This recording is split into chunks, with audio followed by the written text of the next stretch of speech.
so much for that lovely introduction, Celine and Marie-Claire, and lovely to be alongside you, Claire Clark, after knowing you for so many years and witnessing your journey, and now seeing you working with the POTS Foundation is really heartwarming for me. A little bit about tonight. You may be aware that this is a presentation based on your questions and our answers as best as we can. So we decided to take the approach of looking at the research, looking at the clinical practice of how we translate research into your world, and also Claire's lived experience, which she so generously has synthesized and consolidated into something that will absolutely help you this evening. But we do want to preface, like all webinars, that this is not a substitute for medical advice, and particularly with POTS, everyone wears it differently. So I encourage you to take what serves you and leave what doesn't. And by all means, think about some future questions for future webinars if we don't tackle your question tonight. But we're going to get straight into it. We're going to talk about compression. This is the question that came through first and foremost. Question is, does compression work for every POTS sufferer, or is there some kind of subtype it's particularly relevant for? So why don't we set the scene here in case you haven't come across the idea of subtypes in POTS. It's a theory. There's a little bit of research below there that you'll see, but there are three key types of POTS that have been proposed. Hypovolemic, meaning low plasma volume. Neuropathic, meaning damage potentially to the peripheral nerves, and hyperadrenergic, meaning a high sympathetic nervous system level of activation. We think that they dance with each other and overlap rather than being very distinct subtypes. So just setting the scene there in case you haven't come across that theory. Then if we look at compression garments in POTS, they aim to increase that venous return down from the legs back up to the heart and the brain by preventing or managing blood that is pulled in the abdomen and legs particularly. So gravity pulls the blood down, and compression garments are hopefully creating a squeeze on the blood vessels. That's the hope anyway. When we look at the research, you can see here that not for particular subtypes, they didn't go into that, but just actually for compression in POTS, heart rate is on the y-axis there, and wearing compression is in that navy blue color. You can see that when someone was lying down and then they moved to standing up in a head up tilt in the research, wearing the full length compression that included the abdomen did actually result in a lower heart rate upon tilt. So obviously the person or the people without compression, they were put into a tilt position and they experienced a higher heart rate, which is that classic diagnostic criteria for POTS. So it is worth noting that there was a clinically and statistically significant difference in this research for these people. If we look at that in practicalities, theoretically, yes, if you are neuropathic POTSy or a hypovolemic POTS person, you'll probably experience a lovely boost from wearing a compression garment. Everyone's results are totally individual though, and I do recommend maybe starting with like lower cost or moderate compression just to see if it's tolerated. And that's before we encourage someone to go to that medical grade full length, just in case it's not tolerated or it doesn't help the symptoms or you get overheated or it's just sensory, a bit of a no for you. I also find that compression is quite lovely for people who have hypermobility spectrum disorder or hypermobile Ehlers-Danlos syndrome, if it creates that sense of proprioception and squeeze on the limbs and the blood vessels, and if POTS is a feature of that person's condition too. So I encourage it to be trialed, and I'd love to throw to Claire now to see how you've tolerated some compression, Claire. Thanks, Jen. So I have trialed probably 5 or 6 different brands, and I had success with 2XU and Supercore. Supercore have an extra few centimeters that come up a little bit higher. The problem I have is heat intolerance is one of my major symptoms. So it's great during the cooler months, but through summer, I just can't tolerate it. I have tried the Aldi version, but found that although the price point is great to start, they actually don't have the longevity that Supercore or 2XU do have. I haven't actually tried medical grade because I have that intolerance to the heat, so I haven't actually paid for a better quality as yet.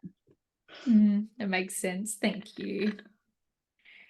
The next question we had was, is POTS a heart condition or a blood pressure condition or other? And of course, we're going to start with the research here and go with our clinical definitions of POTS.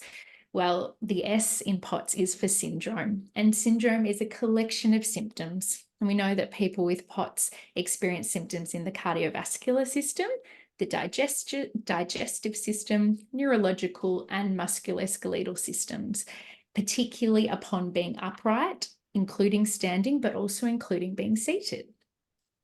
It's technically classified as a form of dysautonomia, referring to the autonomic nervous system here, and the dys referring to dysfunction. So the things that the body could be doing automatically, like temperature control, blood pressure, and heart rate regulation, are not necessarily happening in the way that the body intended them to.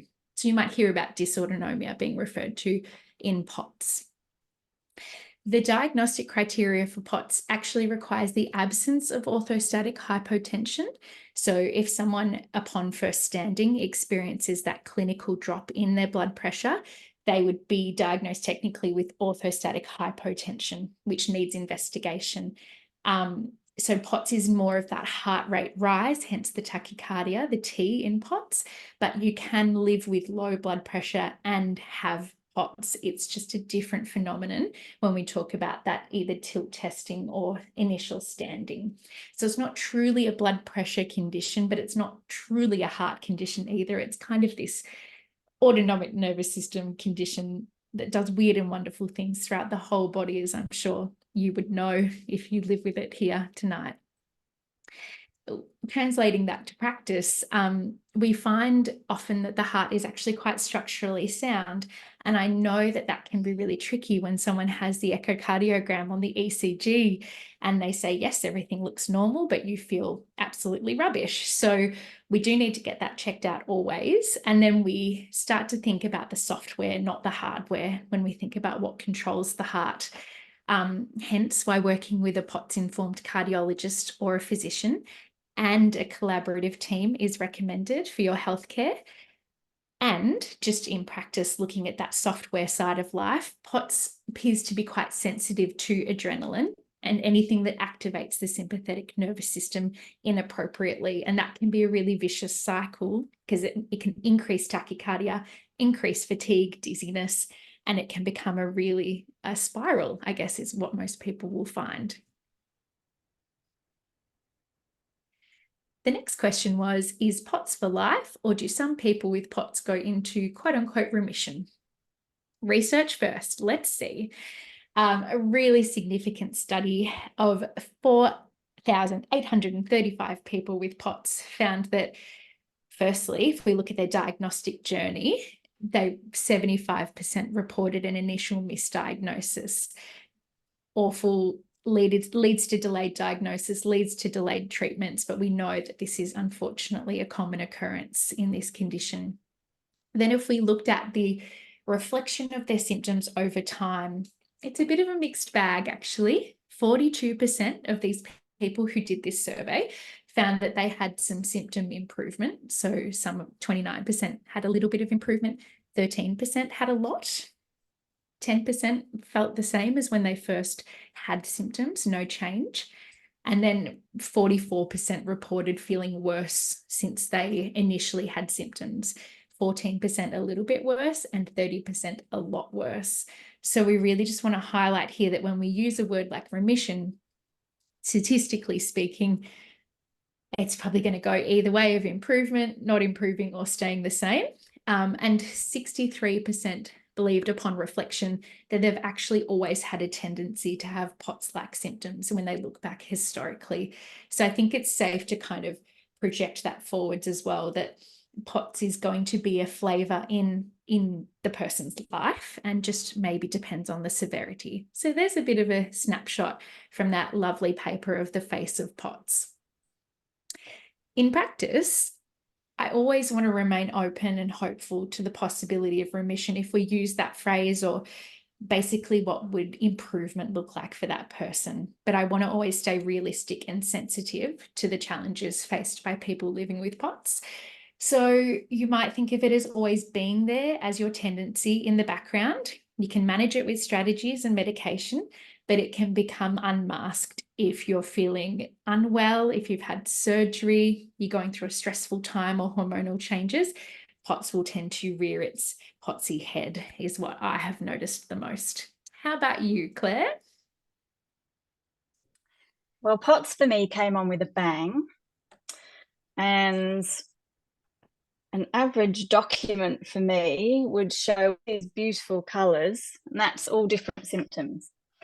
So when I first got POTS, the initial 12 months was all about documenting symptoms and getting to know POTS, heart rates, blood pressures, absolutely everything, food intolerances. Trial and error played a big part of me getting to know my new normal. And I did have a few underlying conditions that reared their ugly heads, that did play a part with that roller coaster ride for my POTS symptoms. But I've had POTS for only 4 years now, and I feel that I have been in a flare for 4 years.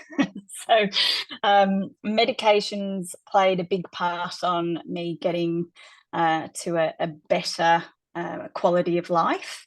We've actually got a Midodrine info sheet on the website, and that's a key medication that a lot of POTS people can be prescribed, and it did make a huge difference to me. Claire, Celine, did you want to go into Midodrine a little bit more at this stage? No. We'll carry on. Yes, so Midodrine is a medication that's used pretty widely for POTS. Unfortunately, it's not on the PBS here in Australia, which means it is one of the more expensive medications to use. So, you know, that can be a little bit limiting for some people. But it is a pretty effective medication in terms of managing a lot of the what we call orthostatic symptoms. So the symptoms that you get from challenging your autonomic nervous system when you're upright. So things like dizziness, lightheadedness, some people faint or pass out. It can even help with fatigue or brain fog as well. By really squeezing in the blood vessels in your hands and your feet and pushing more blood supply up to the top part of the body. So it does help to manage a lot of those orthostatic type symptoms. It doesn't last for a long period of time. So, you know, it's got a pretty short period of time over which that will work, usually around 3 to 4 hours for most people. So you do need to take it multiple times throughout the day, but it has the advantage of having a lot of flexibility too. So, you know, it can be used and adapted to suit you. So you don't have to take the same dose every day, or for each dose, it doesn't have to be the same amount. So it does offer a lot of flexibility, which is useful, and is probably one of the more effective medications if you get a lot of blood pooling. So it is helpful at managing that particular symptom as well. So it would be really nice to see it on the PBS. We're working hard to make that happen. We are working hard to that. And I'll just add one little bit in there, and that is, although it's for blood pressure or squeezing of the vessels, actually its end result is that it lowers heart rate, because as you squeeze the blood vessels, you lower heart rate. And although POTS is typically a condition of tachycardia, the underlying mechanism is lack of blood flow, which causes the heart to race. And so mitogen can help balance out that. We'll hand it back to you girls. Thank you both. And thank you for explaining what can be a really tricky concept in such beautiful, simple terms. And I'm sure many people will appreciate that this evening, myself included. I've never heard it described so well. And thank you, Claire, for sharing, I guess, what your 4 years has felt like and been like. And the 4-year flare is certainly something I'm sure many people would be nodding along to as well. Let's have a look at our next question. Related to blood pressure, can you take your blood pressure to determine whether you are having a good day or a bad day? And if so, how and when? So I feel like we've now set the scene where blood pressure and heart rate relate to each other really dynamically throughout the day to meet the needs mostly of our beautiful brain that's asking for oxygen, but also the muscles in our body and our digestive system. Everyone wants a slice of the oxygen pie. So let's have a look at what it means clinically, I guess, to check your blood pressure in POTS and how we can use that information. During COVID, I guess one little silver lining was that the autonomic profile testing that used to only happen in clinics or under supervision was basically sent home with people, this protocol, so that specialists in the UK could take that data and ascertain whether someone was having a POTS diagnosis likely or indicative of autonomic dysfunction or something else. So this is a 24-hour measurement that you basically take your blood pressure and heart rate a few times across the day. And they started by doing this upon first waking when you were lying down. And then they did it again after 3 minutes of sitting and then 3 minutes of standing. And that was the morning capture of information. Then they also looked at after eating, because we know that eating can be so triggering in POTS for the blood flow demand. They measured after each meal lying down and then standing up, which some of you would hear that and think, oh my gosh, that makes me want to pass out. And that would probably be the case. So blood pressure and heart rate would be telling a story here. And then they also wanted to capture activity throughout the day, whether it was brain-based or physical-based or emotional. They wanted to measure heart rate and blood pressure before and then after that event to basically try and get the autonomic nervous system to tell the physician what was going on when this person was living their daily life. So that is we'll talk about this in a moment, but a really short-term snapshot, which we would encourage to keep short-term. You could then, I guess, look at good days and bad days, and you could test like that if you trialed a new medication, if you wanted to see what was working, or if you're trialing a new electrolyte or a compression garment. We want to just use this information. It's really high, it's data rich, but it's quite labor intensive. So we want to use it in short bursts only, this type of monitoring. So that's what the research proposed, and you can have a look at that reference for a full layout, and I think it's got a sheet that you can fill out there. In practice, as I've said, I recommend it for short-term use only, and that's because if we overly rely on our beautiful blood pressure machines and our smartwatches and our pulse oximeters, firstly, we want to make sure that they're accurate. Secondly, that can promote a bit of anxiety when we're waiting for our blood pressure cuff to inflate or our heart rate to be checked. And we don't want to detract from what you inherently feel is a good or a bad day. And that's called interoception, the ability to listen to your body and honor what it tells you. So sometimes you might have a low blood pressure day or a high heart rate day, but it's not necessarily a linear or positive relationship with having low function or having a crash later on. So we tread with caution. POTS is not strictly blood pressure condition itself. It has got that blood pressure feature though. So tracking the heart rate continuously throughout the day through a smartwatch can be a good little snapshot into your world. But if you do have low blood pressure and you do have tachycardia, it can be a bit of a canary in the coal mine in case your body is dehydrated or fighting a virus or an infection. having an allergic reaction, feeling overheated, feeling in pain, or having bleeding in females, for example, in menstrual cycle. I guess we're trying to say here that the causes of tachycardia and the causes of blood pressure can be really mixed, and always worth following up with a trusted health professional if you're concerned, rather than trying to analyze it yourself. Claire, what's it been like for you to look at your blood pressure and heart rate, as I know you have over the years? I have. Like I mentioned, initially I wanted to know everything there was. What were my triggers? What was making me feel so terrible? And then what was giving me a bit of a reprieve? So what I found was exactly what you've just said. I was just focused on the numbers, and if they were bad, I would kind of dive into the I'm going to have a terrible day, and that would just escalate. So I'm very much a goal-driven person, so I gave myself 12 months to document everything, and then I stopped. And it was fantastic because I had a lot of data to give to all of my treating practitioners. But then the days that I watch free, or the heart rate monitor and the blood pressure cuff and the measurements of salts and fluids and foods, when everything's not laid out, I actually felt a bit better in myself. So it's definitely a trial and error, finding a happy medium, which hopefully people can, after you've done the look under a microscope at everything and really found what your triggers are, so you can start working with those rather than just the numbers.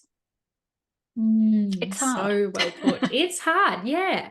Gosh, especially like only 12 months of that rich data collection. Most people, would burn out a lot sooner. So you've been very committed to that. But I love what you said around like having a watch-free day, and it's like a mini holiday from yourself, isn't it? Sometimes you just know what you need, and you can deal with the rest of it tomorrow sometimes.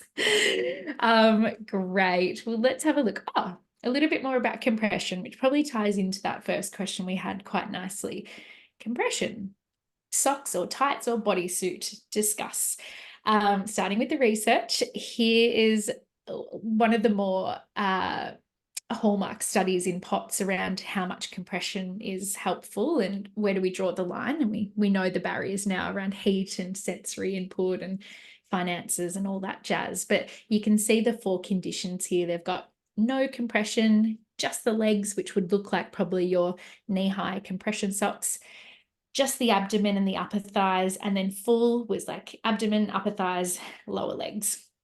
And they popped people, as they like to do in research for POTS, in a head up tilt position. They looked at what the heart rate did. I put 2 graphs here because I thought they were both great. We'll look at the one on the left first. So with full compression, you can see that paler blue of the 2 dots, how that graph kind of smooths out and stops climbing. The heart rate upon the tilt test was lower in people who had full compression compared to no compression. And I guess most of us would think, yes, that makes sense. Blood pooling, prevention, getting that squeeze of the blood back to the heart, therefore hopefully less of a need for tachycardia as a response. Just looking over to the right-hand side, you can see that it was a really linear relationship between how much of the legs were covered and how much benefit there was. So for no compression, that was the highest heart rate by far. Just having the legs, like in your sock, high knee sock situation, there was a bit of a reduction in heart rate. Abdomen and upper thighs resulted in less heart rate again, and then full compression, less again. So what we can take from that is that socks are better than nothing, tights are better than socks, and then socks and abdominal compression and shorts, and sometimes that gets called a bodysuit, clamps down on the biggest blood vessels of the stomach and thighs. I do want to recognize, though, that some people can have a lot of issue with abdominal compression. Think about the other organs that live in there. You might have IBS, you might have bloating, endo. It can feel really hot. So we do want to encourage personal preference and agency here. And then if people don't like their thighs and legs being compressed, for example, if that feels a bit hot, then abdominal binders are a great option. And we spoke to Claire before about her experience, and your experience will be different again. So if you look back at the graph, the squeeze is good, but if you get hot and stuffy, you're also going to have an autonomic experience as a result. So it's a little bit mixed. What helps with brain fog was our next question. Firstly, just want to validate that this is such an underrepresented symptom of POTS and probably less understood than some of the other mechanisms that we know exist in this condition. So from the research, when people were asked to describe their brain fog, you can see they've come up with this list. It was forgetfulness, difficulty thinking, feeling cloudy, foggy, word finding difficulties, mental fatigue, feeling slowed down, mind going blank, maybe feeling spacey, maybe even having auditory processing issues and being easily distracted. So when people look at that list, they're probably thinking, yeah, that's me on a foggy POTS day, and it's actually really frustrating. From the research, they're proposing that, which I think makes a lot of sense as well, that when people with POTS are upright, they're more likely to experience cognitive deficits than when they're lying down. So I guess that could be put into practice by thinking about your positioning. If you have to present or you have to do something that's really brain heavy, being really kind to yourself if you live with POTS and getting as much blood flow to the brain as possible. When people with POTS are standing, that we know we have an increase in heart rate, but also have an increase in noradrenaline levels, which can be associated with that less blood flow to the brain. And in that particular study, number 7, they had 500 mils of water rapidly consumed, and people actually found that the brain fog temporarily improved. And then one study also found that not just standing can decrease the blood flow, but even being seated and completing 30 minutes of a cognitive task decreases the blood flow to the brain. So just a lot of validation there for if you have ever been a student or you've been working in an office in 30 minutes, you're not getting much blood flow to that brain, and definitely cognitive performance will drop down as a result. So that's just a little bit more about the mechanism. I won't go into high detail about these triggers, but just looking at the darkest bars here, and then along the x-axis, all of these factors people report can give them brain fog, like fatigue, standing, dehydration, heat, all the things that we would know to be true. And then when asked what helps, the people in the research reported that lying down helped their brain fog, avoiding heat, having a high fluid intake, and that rapid ingestion of water that the research suggested actually can really help, and having a high salt diet, which we'll talk about soon as well. From the pharmacological side of things, IV saline was reported in this research to help people with their brain fog, stimulant medications, salt tablets, B12 injections, and we spoke about midodrine before. So this is just from a survey of people sharing what helped them. In practice, I firmly believe in that whole body picture, pacing, avoiding tipping into an adrenalized state, which is going to make it harder for the brain to be perfused with oxygen. And then some of my clientele have also reported that low-dose naltrexone, if they've got ME/CFS or long COVID, has helped their brain fog picture. Mechanism remains unclear around that as well. Claire, how's your brain? How's your brain fog? We have a living picture here and we've been going for half an hour, so right on time. Yes, I can just I'll share how I'm feeling right now. I do have some brain fog coming up into play. And what I try and tend to do is squeeze my leg muscles and my hands and drink all of the usual host of things. I lose my words often. Yes. And I get caught in a yawn is how I describe it. So I feel like I have to yawn all the time, and I feel like that at the moment. But generally, I have noticed that if I sleep well and I can get on top of hydration, I am very good at measuring out salt dose and making sure I have the right amount of salt for me. Minimal sugar. Sugar is a trigger, and it has been obviously an underlying issue for me. So minimal sugar helps, as does stress and mental load. And the time of day for me is a big trigger as well. So I'm much better in the mornings and not so flash in the evenings.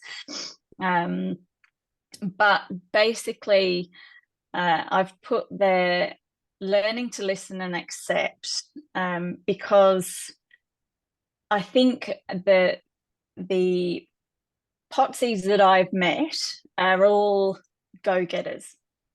Everybody,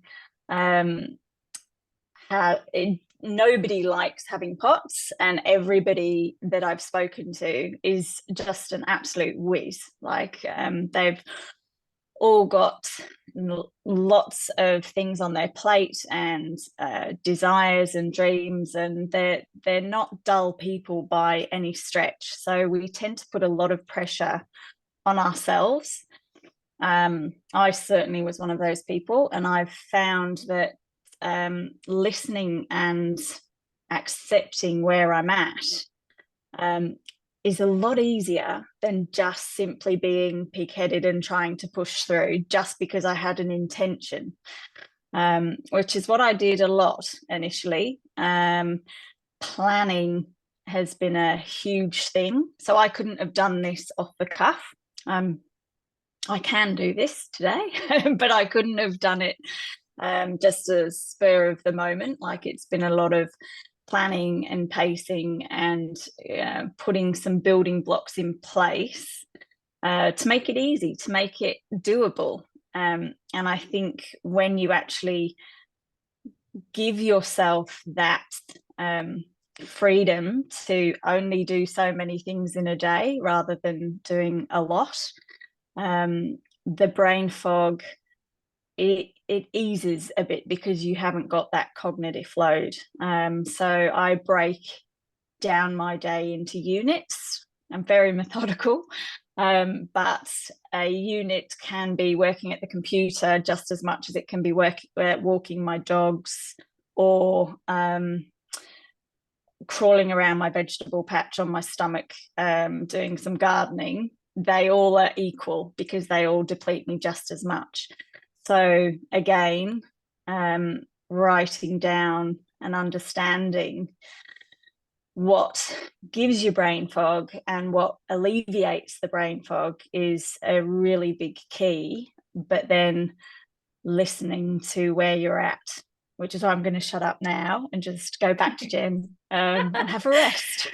Oh, Claire, I could listen to you all evening, but I would not induce that brain fog in you any further. But thank you. No. That is priceless information, and that thread of self-compassion that is evident when I hear your story. And I know that was hard won. I don't think anyone has that as a default, or if they do, that's beautiful. But yes, people with POTS are perfectionistic, beautiful, high-achieving, stunning people that, yeah, have a lower battery level in this lovely brain. So yeah, sounds like we come back to pacing a few times in our chats, and that would definitely help. The next question is about fluids. Is all fluid equal? Well, let's have a look at the research first. You'll hear a lot about salt and water in POTS, and just referencing here that we're working on the assumption that there's a central hypovolemia. So the body has been unable to maintain its plasma, the watery aspect of the blood, its plasma levels. And we basically drink water like we're topping up a thirsty plant. We want to keep it upright and flourishing. When people stand up, whether they have POTS or not, 500 to 700 mils of blood actually goes from the central circulation down to the stomach and the leg region with gravity. The difference is that people without POTS have this beautiful inbuilt mechanism where the blood vessels detect that and they go, oh, squeeze, and the blood can come back up and it can be repumped and there's no tachycardia required. So when we have a look at fluids in POTS, we're really trying to, water the plant that we are. The consensus is across, all research that fluid is vital. And we also want to acknowledge that it can come from many sources, not just plain water, but the fluid that exists in food, such as fruits and soups and icy poles. And then if you're an electrolyte person or a sodium person, as we've touched on tonight, the theory is that water follows salt in the body, and salt is trying to prevent the kidneys from excreting too much fluid out through the urine, as a very simplistic way of describing the water-salt balance at the kidneys. So we hope that electrolytes can keep the body kind of plumped up and full of that beautiful water that you're taking in. This can be referred to as an oral rehydration solution, but you may know it as your sodium or your electrolytes in your water. Having the liquid form is actually absorbed faster than the salt that comes with food, so it can be really helpful first thing in the morning, which we know is a challenging time for people with POTS, just that initial up and out of bed moment. So keep that in mind. If you're an electrolyte person, we like to front load the day as best as we can. Here is a little bit more research around oral rehydration or electrolyte solutions. This study was done in children, and the lower body was subjected to a negative pressure chamber. So they were just basically trying to quantify and find the point of orthostatic intolerance in these poor kids, I would say. But you can see here that they were measuring blood flow velocity in the brain. And when the pressure in the chamber dropped, people without treatment also had a drop in cerebral blood flow velocity. People who had IV saline actually didn't show that much of an improvement. They still dropped their blood flow to the brain, but those who had the oral rehydration, the electrolytes, were able to maintain, if not improve, the blood flow to the brain. So yes, this study was in children, but I think it's quite a nice accessible way to think about if you're going to be standing upright, let's add what is tolerated for you in terms of fluid and electrolytes or sodium. Research has also showed that a short-term high sodium diet in POTS has been really quite helpful, but I want to acknowledge here that it's a really high sodium diet and it would be quite hard to get all that in a day. So it was short-term in this particular paper, you can see down below in 21, but they had a decreased upright heart rate. They had a reduced change in their heart rate from lying to standing, increased blood and plasma volume because water follows salt, and decreased noradrenaline upon standing. And they also had a survey that said, I feel less potsy basically on this high sodium diet.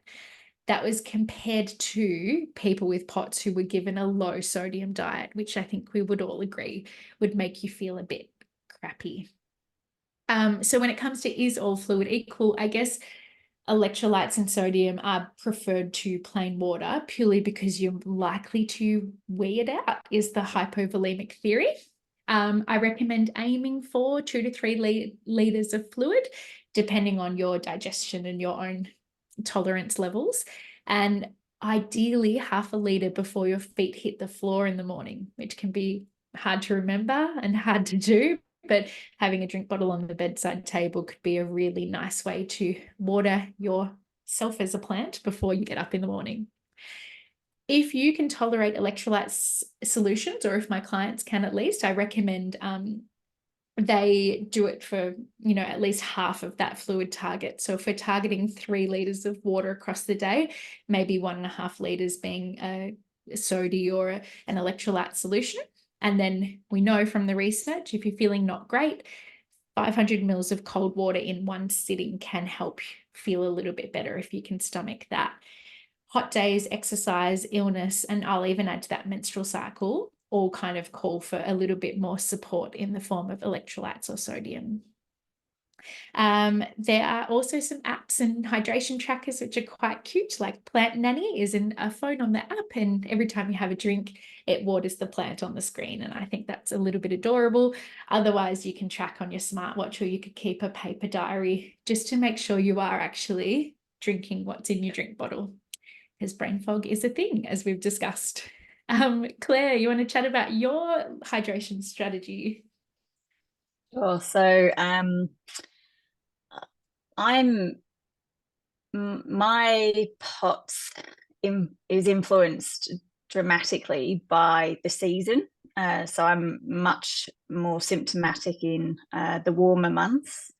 So I've found that through the cold days, I can get away with 2.5 litres and only one electrolyte supplement, whereas in summer it's 3 litres, and then if I do any activity, it's an extra 500 mils per activity that I add.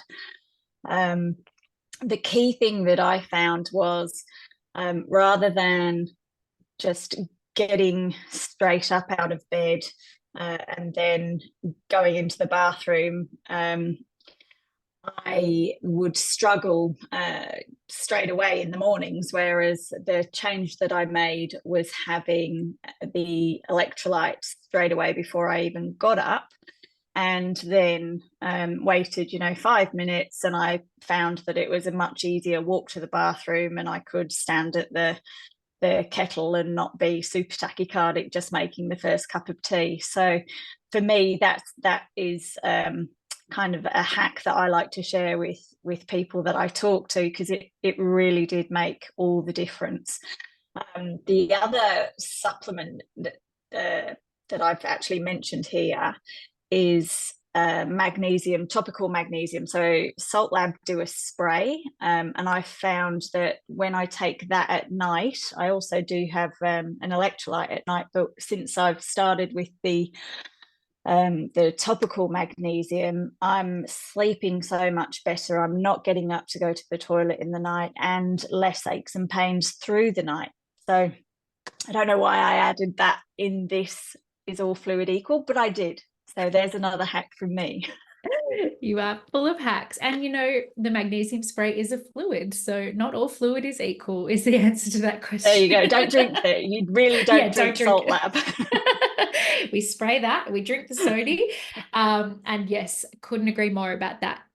First thing in the morning, giving yourself the best chance for the day.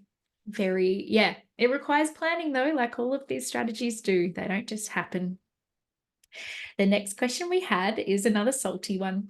How can I increase salt and know how much I'm having? So we've kind of prefaced this here with the research around, yes, we all agree that salt is important. Always listening to your body, your symptoms, and your medical professionals too, like just coming off that background of tolerating salt is important.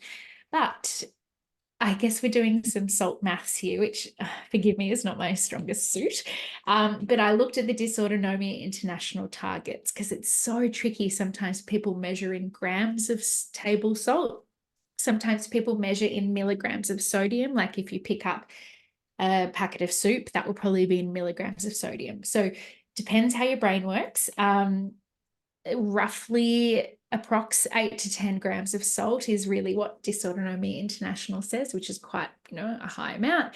And that's 3,100 to 4,000 milligrams of sodium as the little active mineral there. 1 full teaspoon of salt is 5.7 grams, or it's 2,300 milligrams of sodium.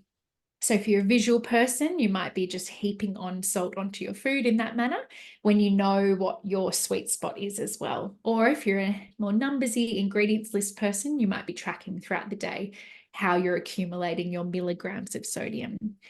Just for reference, a lot of people I see of like, oh yeah, well I have 1 hydrolyte, and 1 hydrolyte is 276 milligrams of sodium. And I always find that is less than I would think and less than my clients would expect.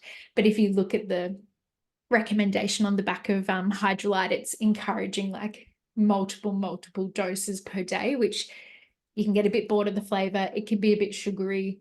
It's kind of more for that acute gastrointestinal illness. So we kind of look to some other options here. And we can contrast that to sodium, which has in one sachet the 1,000 milligrams of sodium. So if you look at your target, you've already just knocked over a whole chunk of it. They've also got potassium in there, which just helps with fluid balance, and magnesium, which we've touched on. That's a kind of nervous system supportive mineral to have in there. So to know how much you're having, I guess it depends on how you like to track. And Claire, how do you like to track? Visually. So I measured out once the amount of salt that I should be having, and I've got a really cute little bowl that I fill with flavoured salts of the day, whether that's, you know, an Italian flavour or just sea salt. And I just make sure that it's gone by the end of the evening. If not, then I will actually add that into my night dose of sodium just to make sure I've got it all in. Beautiful. Love the simplicity and the beauty of that little little hat. How good.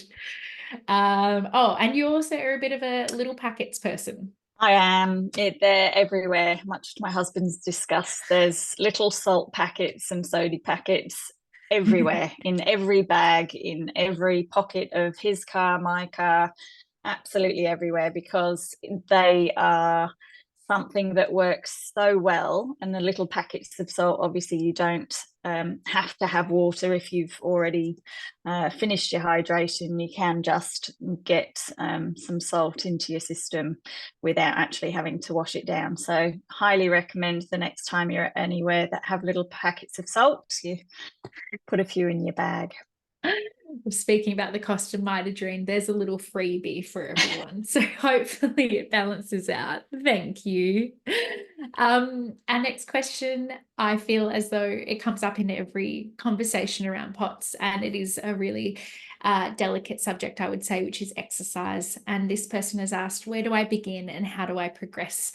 And I am an exercise physiologist, that is in my job title, but I must say these days movement is one slice of what I work with people on, and I will call it movement rather than exercise, because the purpose is no longer to be huffy puffy, strong, sweaty. We're talking about movement from a functional perspective or a well-being perspective. So let's look at the research first, but remember that we're going to go more into the clinical detail together.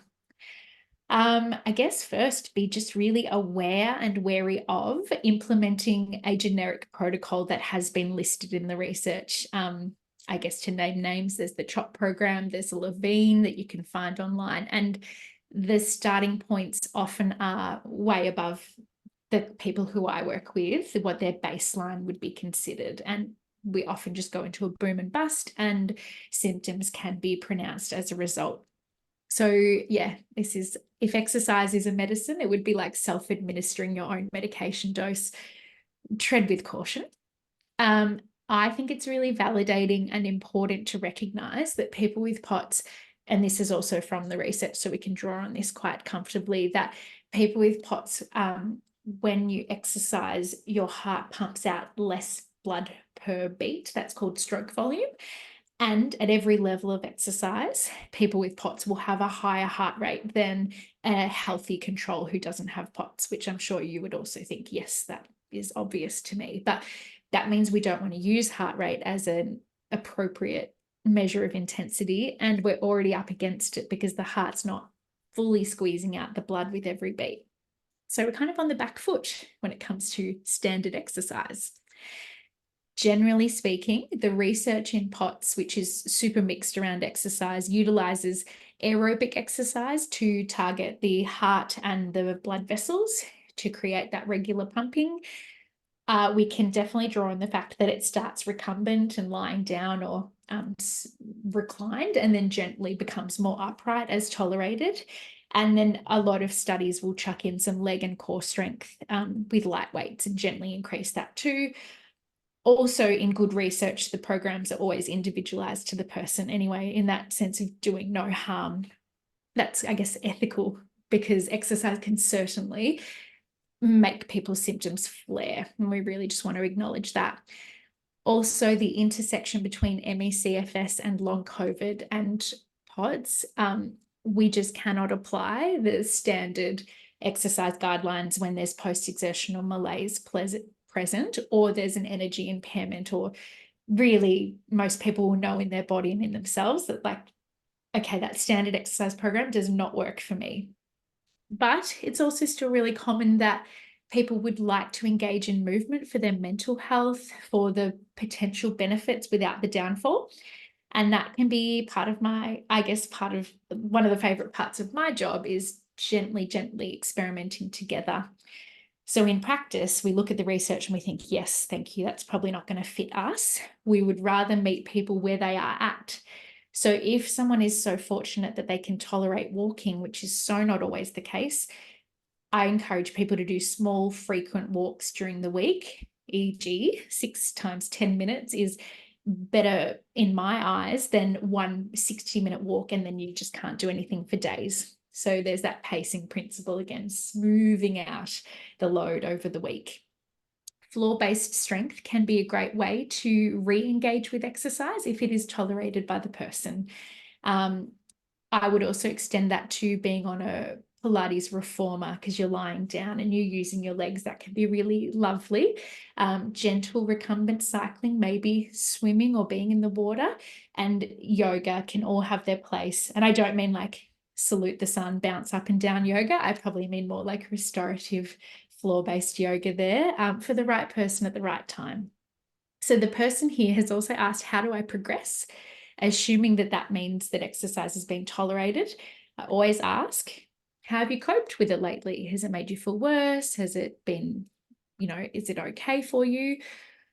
We also need to then look at what type of day it is. Is it a good day, bad day? Is it a busy day? And is there something coming up later in the week that we need to pace for? Are you co-hosting a webinar? In which case, we're probably not going to jack up the exercise program. So you can see here this theme of individualization and personalization and high levels of supervision and support, because, yeah, a doctor hopefully doesn't just give you a medication and you decide the dose. I would never give someone exercise and let them, or just tell them to exercise and come back and tell me how it goes. I really want to provide options and support. So Claire, I mean, you used to be a very, very highly active person, and now what's that like with POTS and exercise for you? It's very different. And when I first got POTS, I had the problem with comparison. Well, I used to be able to do that. Well, that's half of what I used to lift. Well, I used to scale mountains, and now I can't go and collect the mail without being out of breath and have to have a nap. Dropping comparison was a key contributor to me getting well. So not comparison against anybody else, just for myself. And it used to really upset me that making a cup of tea, I would be tachycardic just standing in the kitchen and not be able to go out and do the things that I really enjoy doing. I was pig-headed quite a bit, and I would go and do sessions that would leave me basically on the couch or in bed for days. So I did that for quite a while until I kind of woke up to myself and thought, this is not going to work long term. How do I make some changes? So the thing is, as we've said, pacing. I have a diary, and on a Sunday I will plan and my week ahead, and if I have anything on, then exercise is something that I don't do, because I count my incidental exercise. So my incidental exercise would be walking dogs, gardening in I've got people staying at a farm stay, I would be making beds, stuff like that. If I didn't count that, I would have very little time to actually exercise or energy left in the tank. So a real key thing is count everything you do, because it'll make you put a smile on your dial, feeling that you've actually accomplished. You don't have to go to the gym and do a workout that leaves you debilitated for days. It's be kind to yourself. So well said. That makes my exercise physiologist heart sing, Claire. Thank you. Good. Echo all of those statements. And that's the type of gem that you just won't find in the research of like, hey, firstly, is this person pacing, and is this person trying to do what they used to do? I think this is where the clinical aspect is priceless. So thank you. The next question is about fatigue. How do I manage stress and mental load, not just physical? So in practice, we've spoken about pacing a few times tonight. If you haven't, I guess, picked up on that, I really recognize that it is probably easier for someone to look at their step count and easier to pace your steps than it is to pace your mental and emotional loads. But they are just as important. And as Claire would say, they are all units. We're all spending our units in those ways. It is harder to then put a number on your mental stress and your emotional stress, but we do need to track it or quantify it or make it make sense for you. And having internal awareness of your state is really important for that. So regular check-in of how actually am I? Am I moving into adrenaline and fast talking and feeling flustered? That is actually going to count just as much as steps would for physical load. So we need to pace our mental and cognitive efforts as much as we can. And a good little tip, I suppose, is that if you've engaged in something cognitive, you need cognitive rest afterwards. If you've done physical activity, you need physical rest afterwards. But after this webinar, for example, cognitive rest could be completely zoning out, screens off, just relaxation time, or if you've got a mindless TV show that you don't need much brain power for, power to please do that. And if you've gone through something emotionally stressful, you do need emotional decompression and rest and processing afterwards. So that's where having a toolkit of relaxation strategies and the things that make you feel good, but they don't exert you, draw on them regularly, not just reactively. So not just as a first aid tool, but actually regular rests all the time. Claire, I know you love Gardening Australia, and I'm wondering if that will come up. We also recommend setting a timer for cognitive tasks, because you can get carried away, hyper-focused, distracted, brain fogged. Set a timer, keep yourself accountable. We also talk about softening the load. So load on the whole body. Have your salty snacks nearby if you're doing mental work. Have your hydration strategy. Have your feet up. Do what it takes to make yourself comfortable. And if you're finding that emotional load is your biggest trigger on an ongoing basis, having strategies in place, whether from your own practice or with a counsellor or a psychologist, is worth the investment, I would say. But yeah, how do you manage this, Claire? I think I've given you an insight already, but planning, mapping, and making sure I don't overcommit. So that is a really big deal for me, because I'm somebody that will want to do everything for everybody. And actually finding the power of no was huge last year for me. So it took me 3 years of being ill and still saying yes to everything before I actually cottoned on that I can say no and still come from a place of love and respect to people, whatever I was being asked to do, but not just feeling absolutely flogged.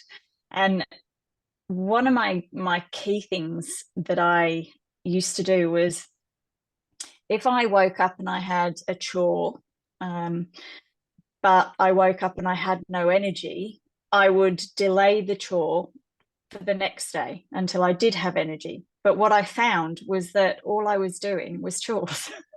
I had no quality time, because I was always just, oh, well, if I've got no energy, I need to rest and recoup and have the energy. But the energy was going towards things that didn't float my boat, you know, didn't give me that lovely feeling of doing what I love, which is gardening or painting or walking my dogs. So they're non-negotiable now. I actually plan for the simple things, because if I wake up and I feel fantastic and I go for a walk on the beach with the dogs, I get so much energy from doing that.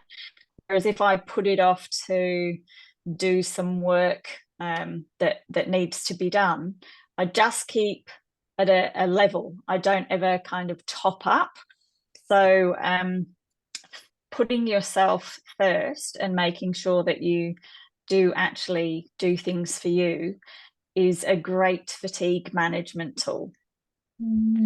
Oh, yes, like not pressing snooze on your own happiness, I suppose, there. Perfect. Just because there's a list of chores. And yeah, that's certainly no life, is just chores and no fun. I'm so glad you've flipped it on its head. Well done. So yeah, definitely fatigue, pacing, mental load. It's so real in this condition, and I think quite kind of like brain fog, a bit under recognized as a trigger, is that thinking brain and the doing. Although this is not specifically a nutrition webinar, because they already exist through the Australian POTS Foundation and they are lovely, someone's asked if there's a way to prevent flares through what you eat. Just as an exercise physiologist, I just recommend the common guideline of small, frequent meals rather than a big, heavy meal less often. And just noting that having low blood sugar activates your sympathetic nervous system as a survival thing, and you can feel more potsy if you actually let yourself go into that dip. So same goes for dehydration. The body thinks it's a bit of an emergency, as it can be, and you will probably feel more tachycardic and dizzy as a result. So a bit of self-care goes a long way. But yeah, nutrition for you, Claire? Key. Nutrition is key. So documents life for, I did 12 months, do a week, do 8 weeks, 3 months. But just document absolutely everything and see if you can find some triggers and minimize your triggers to hopefully minimize those flares. But when you are in a flare, accept where you are and have a backup plan in terms of what you can eat, what good, easy, quick foods you can grab that are not going to add weight to that flare. There's that planning again. Lots of planning required. I'm really glad this question was asked. Someone just said mental health, what works? I looked at the research first because I wanted to make sure we were covering all our bases here. It may not come as a surprise that people with POTS have been reported as having an increased prevalence of depression and anxiety, but these are not the these are not the causes of POTS. They are considered secondary to living with a chronic illness. POTS is not a psychological condition, as we know, and POTS is not just anxiety, which is that misdiagnosis thread, which I'm sure is not all that uncommon, very sad. So there is no clear research on best practice for this particular condition, but we could apply the theories of stress reduction, trusted person debriefing like a counsellor, and mindfulness strategies through a POTS informed lens would no doubt assist someone to help tolerate what can be really distressing and awful at times. In practice, I view this as recognizing what is top-down anxiety, like thoughts first, body second, and what is the body giving you anxious feelings but is actually a POTS experience. So just trying to differentiate, like, am I worried and then have a high heart rate, or am I actually having a high heart rate because it's hot, I'm standing, and I've just had a massive meal? I think picking those threads apart can be useful.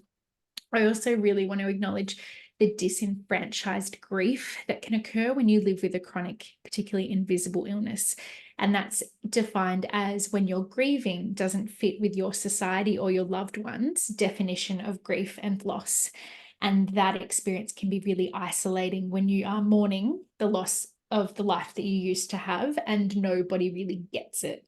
So there are a growing number of mental health professionals who are POTS informed and invisible illness informed, and I often will refer my clients to them. Good ones are hard to find, so we hold on to them really tightly, in my experience. How about you, Claire? Well, I laid my soul bare in an interview with Jill from the Podcast. So if anybody's interested, I think it's number 78. I think it's at the beginning of the webinar. And fortunately for me, I did have some help. I had great support through family, but I also sought professional help. And it was that losing my job, and I felt like I was losing my identity, and couldn't grasp that my new normal. We do have the clinical directory, the POTS Foundation clinical directory, which is building in numbers, but we haven't just listed people. We wait for professionals to ask to be included on the directory to make sure that they are POTS aware physicians. So you can have a look at there for some help. I know that there are some people that do telehealth. So my big thing is, if you think you need help, reach out. You're not alone in this. There are plenty of people that have traveled this path. And another key thing is, rather than wait for people to give you solutions or to tell you something to make you feel better, tell them what you want to hear, because it's very hard to know what to say. Whereas if you actually know what will comfort you, know what you need, by reaching out and expressing that to the people that you need to hear it from, it makes it much easier for them. And it also is great for you because they're using the terminology that you need. And that's personal experience, you know, rather than getting frustrated at my husband asking me if I was okay all the time, which was his way of showing care and support, but it was the last thing I wanted to hear. By flipping it and telling him actually what I needed to hear from him, it helped a lot. It really did. So don't think you're doing the wrong thing by actually saying, I need you to tell me X, Y, and Z. It really does work. And I would even extend that to actions that you find helpful. If it's a loved one or family member, if you're looking a bit under the weather, if you express that you're potsy, having people in your life that know that you need a big drink of water, you need your salt, and just people love to help, I firmly believe, when they know what to do. And this is a really invisible illness in that way, where it's not a broken leg and no one can push you in your wheelchair that day. It's so much less obvious than the ways people know how to help. So really good call about voicing your needs and then letting people do that. But yeah, really important to acknowledge the psychological aspect of this physiological condition. And I think this is our last, before our quick round, this is our last extended question. And it is, I know, Claire, you've touched on this so many times this evening, but just documentation, you are the queen of it. What do doctors and specialists need to know? Fire away. So I've created a spreadsheet, or it's 3 tabs, which I've shared there for anybody that's interested in what documentation has helped me. And one is a symptom log, one is appointment notes, and then there's a separate one which is all of your practitioners. So what I found was, when I went in to see specialists, I was so overwhelmed to get an appointment because they're long wait times. I would forget why I was there. And obviously I would have my initial symptoms, but then to be able to actually show symptom logs and your appointment notes. And the appointment notes have what 3 things do you want to address, and what outcomes would you like? And by going in prepared and having the same information for all of your practitioners, it really helps to get across your main concerns, your main issues, without you actually getting into an appointment and losing your trail of thought. Or sometimes people don't react how we would like them to, and that kind of puts you on the back foot. So for me, I'm more than happy to share mine. It's not from the Australian POTS Foundation. That's my personal record. So we will share that with you when we can on social media, or through here. There's a link I think I've just seen pop up. Thank you for that. But just document. There's no use going into and saying, oh, I've been tachycardic, oh, how often? Or I'm nauseous, how often? What are your triggers? If you have something to look at, something visual that you can follow, very, very easy. So that's my tip. Gosh, dream patient right there, Claire. I obviously am a health professional, and I encourage people to send me that email prior to our session, keep the spreadsheets, share them with me. And it also helps us use our precious time really wisely and constructively, instead of telling the story for 45 minutes and then being 5 minutes of like, oh, well, here's what you could do. It's too much. And brain fog, again, it's not going to come out as smoothly as you had it in your head at 3 a.m. that day. So thank you for being so open and sharing your resource, Claire. I think that's precious. We've got some quick fire questions here. And the first is drawing on your lived experience, Claire. So I'll ask you the question, and I can see your notes are here as well. Someone's asked, which specialist do I contact to diagnose my 15-year-old daughter? She passes out 6 times a day, has brain fog, dizziness, and her heartbeat and blood pressure are normal. What do you reckon? Document. So a resource we have there is to our practitioner resources. So on there is a Malmo POTS test and the NASA lean test.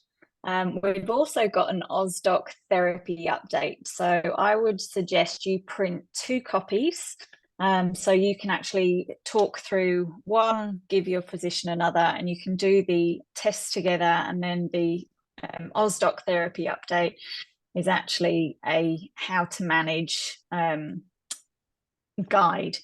So at that point, a specialist might not even be necessary. So a GP can make diagnosis and then send you on to a specialist. But I would start with documenting all your information for at least a couple of weeks, and then taking all that information to your GP. Completely agree. Thank you so much for that, Claire. The next question is, does anyone find that in the week before and the week of menstruation, symptoms are amplified significantly? And the very short answer is absolutely yes, this is a real thing. It's associated with the fluctuation of the female sex hormones. And often my clients will increase their salt intake or have lighter duties or tasks, hopefully in the week preceding and the week of the menstrual cycle, which is like 50% of the time, I'd like to point out. But we do need to go more gently in the lead up to the menstrual cycle. And yes, we can definitely feel more potsy as a result. The next question is how to solidly manage the reduced blood flow to the brain, hypoperfusion. Salt, fluid, and compression only go so far. I feel, like this is where we've given some holistic lifestyle strategies tonight: consistent salt, fluid, and compression, and documentation. And yes, you can definitely still experience reduced blood flow to the brain, even if you're doing all your things. I've also made a note there about postural pacing. So just thinking about what position is your body in during the day. And if you can get down horizontal, if you can elevate your legs, just giving your body the best chance to get the central circulation pumping back up to the brain. But gosh, it's a doozy, and I really get it. You could also then take that data with you to your treating practitioners that could help with medication options, because you would have it so clearly in black and white that I'm doing all these things and I'm still dizzy and brain fogged and fatigued. And the next question is about midodrine, which I will throw to Celine in just a moment. But the question is, I've just recently been prescribed midodrine to help with blood pooling and blood pressure, and there is a large range of doses that can be taken. How do I judge if the medication is working or whether I need to increase the dose? Very appropriate answer here is that it needs to come from the prescribing practitioner, and having that management plan written down for you. As we know, brain fog is such a thing that we can't rely on our auditory learning alone. But Celine, did you want to add anything to that fluctuating dose picture there? Thanks, Jen. Look, the dose that's right for every individual is different, and it can fluctuate over time. It's largely based on your symptoms and, you know, your response to your symptom burden with the different doses. What's really useful for your treating practitioners is if you can do some monitoring at home. So keeping an eye on your heart rate, if it's appropriate, getting someone to help you to do some standing tests at home. That can really guide your treating practitioners in terms of helping you decide what the right dose is for you. But it is largely based on symptoms and the response of your symptoms to various doses. Your treating practitioners do generally give you a dose range to work within, and that's dependent on other factors that might be affecting, or other conditions that you may have. Thank you. Yeah, kind of like you said at the start, that flexibility of the medication, which is quite rare in the pharmacological world, but can be used to our advantage for sure. Thank you. The next question was, I'm struggling with hot drinks at the moment, and I was wondering if this is a common trigger. So I guess it depends what the hot drink is. Caffeine can be a trigger for some people. It can be a helper for some people. We need to also acknowledge mast cell activation syndrome being a potential triggering factor here, if there are ingredients that you're intolerant to. Document. Have a look at how they actually affect you if you get low blood pressure afterwards or a high heart rate afterwards, and discuss with your treating practitioner. But yes, that can be really tricky because fluid intake itself can come from hot drinks, but if it is making you feel more woozy than it's worth, it can be hard to cut out the caffeine, but may have to be done. So yeah, always just getting to know your body there. Can heart rate go high and low with POTS? It really can. So yes, there's the tachycardia, and some people also can drop and swing down drastically to as low as under 60 beats per minute. And that also would make someone feel really lethargic, dizzy, maybe even bring on some of that chest pain and breathlessness. So checking your low and high heart rates with your treating practitioner, and also if there are medications you're taking that have a heart rate lowering effect, that may need to be discussed in more detail. And does the raising of the bed help? This is a really interesting strategy that always pops up in the research, and it's when I ask POTS people who they've done it, it's so mixed. It's the idea of raising the bed head so that your bed is actually on a slight tilt, not just like your head and your chest, but so not just high pillows, it's actually a slope for the bed. It's just another strategy that some people have success with. It works potentially on the kidney level about fluid urine production and fluid retention. So it can, if that's the theory of why it can work for some people, but it can also cause a headache in some people as well. So you can find definitely research out there to support elevation of the head of the bed. I find it's one of the strategies that people recommend the least and engage with the least, but we always remain curious. And I'll just get this up for you, Claire. Question is, how should I manage a flare when my temperature regulation goes haywire? This person gets chills, fevers, heart racing, and labored breathing. It's hard to sleep, feeling sweaty, and they're just over that flare, which I can understand why they would be. I can totally understand. That was a symptom for me. So going back to that whole documenting, document symptoms and any contributing factors, and then discuss medication options with your treating practitioner, which is what I did and have had success. So definitely take them that information so you can actually discuss strategy there and then, and not go back in another month after they've told you to do your documentation. So true. And has anyone healed from debilitating symptoms and POTS in general? Do symptoms dissipate as you age? There are many successful management stories, but no cure. So from personal experience, being consistent with the management plan, minimizing exposure to triggers, certainly building a positive mindset. So again, stop that comparison and kind of be happy where you are each day, even if you're not having the best day. Find something that kind of puts a smile on your dial, will help.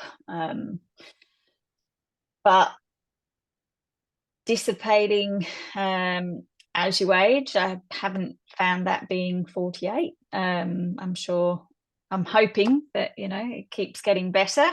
But I think the biggest pitfall is, and I certainly was guilty of it the first few years I had POTS, was I would get up, I'd feel fantastic. So I'd be like, oh, I don't have to have the salt or, you know, the compression, or I'd want to eat macas. And then you kind of slowly let's fall away all these good management tools that you've put in place. And then it's just an uphill battle again. So keep on keeping on. Yeah, you've got to do your things, don't you? Even when they're laborious, boring, salty, fluidy, it's worth doing. Thank you so much for that, Claire. I do want to check with Celine. I know we've had some amazing input in the Q&A box here.